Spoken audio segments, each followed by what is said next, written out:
एक लड़की होती है 12 साल की और वो अपने ही मोहल्ले की एक दुकान पर नमकीन लेने के लिए जाती है और कहती है अंकल मुझे 10 रुपए की नमकीन दे दो।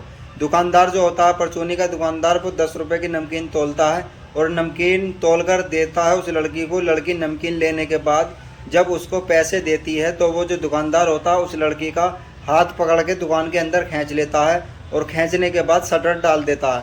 शटर डालने के बाद उस लड़की के साथ में रेप करता है। जब लड़की चीख रही थी तो पड़ोसियों को आवाज़ आती है, पड़ोस में से एक व्यक्ति आता है और वो शटर उठाकर देखता है तो बच्ची गंभीर हालात में मिलती है और वो जो आरोपी होता है वो मौके से भाग जाता है।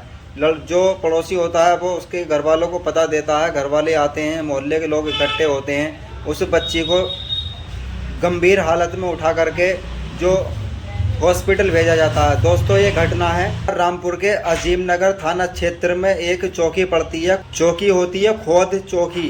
खोद चौकी के अंतर्गत एक गांव पड़ता है, उस गांव में ही रहती थी ये 12 साल की बच्ची। दोस्तों इस घटना को अंजाम 24 जुलाई 2026 की शाम को दिया जाता है, जब बच्ची नमकीन लेने के लिए दुकान पर गई थी।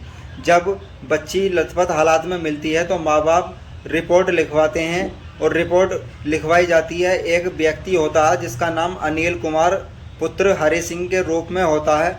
उस आरोपी के खिलाफ पुलिस में जाकर के उसके घर वाले बच्ची की रिपोर्ट लिखवा देते हैं। पुलिस जो होती है वो तत्काल में ही दर्ज कर लेती है और जो थाने के एसएचओ होते हैं दया शंकर, वो अपनी एक टीम को भेजते हैं जांच पड़ताल करने के लिए, लेकिन अपराधी गायब हो चुका था और 2 से 3 दिन तक वो नहीं मिलता है। 27 जुलाई को रामपुर में एक एरिया पड़ता है जिसको कहते हैं लालपुर डैम के पास एक बिजली घर है। बिजली घर के सामने से उस अनिल कुमार को गिरफ्तार कर लिया जाता है और उसको जेल भेज दिया जाता है। बाकी आगे की कार्यवाही चल रही है और बच्ची को भी हॉस्पिटल से इलाज चल रहा है। और ऐसी ही क्राइम स्टोरी जानने के लिए हमें फॉलो कर लें। सावधान रहें, सतर्क रहें।